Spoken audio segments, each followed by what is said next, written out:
একটা ব্যক্তিকে দুজক থেকে উঠানো হবে, দুজক থেকে উঠানোর কারণ জিজ্ঞাসা করা হবে, আমাকে কেন দুজক থেকে উঠানো হলো, কারণটা কি? আমি তো দুজকি, আমার আমল বলে আমি দুজকি, কেন উঠানো হলো?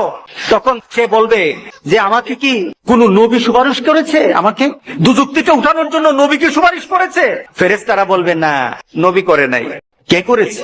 কোন আল্লাহওয়ালা ব্যক্তি, কোন দিনদার ব্যক্তি, আল্লাহর পছন্দের মানুষ কেউ আমার জন্য সুপারিশ করেছে? তো না, সেও করে নাই। তাহলে কি আমার মা বাবা? না, তোমার মা বাবা না। তোমার পরিবার পরিজন? না, না, তোমার পরিবার পরিজন না। তোমার নিকুটের মানুষ? না, না, তোমার নিকুটের মানুষ না। তোমার একটা বন্ধু ছিল, তুমি তাকে চিন্তা, তার একটা সম্পর্ক ছিল তোমার সাথে, কিন্তু সে যে চরিত্রের ছিল তুমি সে চরিত্রের ছিল না, কিন্তু সে তোমার মহব্বত করত, সে তোমাকে ভালোবাসতো, তোমার সাথে তার একটা চলাফেরা ছিল। সে জান্নাতে চলে গেছে আর তুমি দুজকে।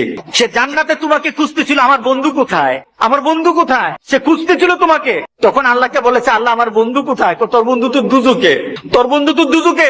তখন আল্লাহর কাছে বলবে, মাবুদ আমি তো বন্ধু ছাড়া থাকতে পারবো না, আল্লাহু আকবার, আমি আমার বন্ধু ছাড়া থাকতে পারবো না, আমার বন্ধুটা আমি চাই। আখিরাতে জান্নাতীরা আল্লাহর কাছে যা দাবি করবে তাই আল্লাহ দিয়ে দিবেন। সুবহানাল্লাহ। আল্লাহ বলবেন, এই আমার জান্নাতেরই খুশি কর, ওই যে দুজকে যে পড়ে আছে তারই উঠা, তার সামনে নিয়ে আয়, তার সামনে তাড়াতাড়ি নিয়ে আসবে। তখন ফেরেশতাদেরকে বলবে, আমাকে কে আনলো, কে আনলো? সে প্রশ্ন করবে, আমাকে কে আনলো?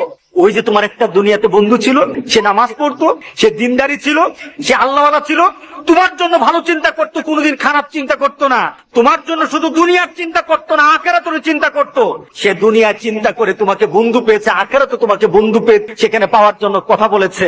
আল্লাহ সুবহানাহু ওয়া তাআলা তোমার বন্ধুর সুপারিশ আজকে তোমাকে দুজক থেকে জান্নাতি করে দিয়েছে।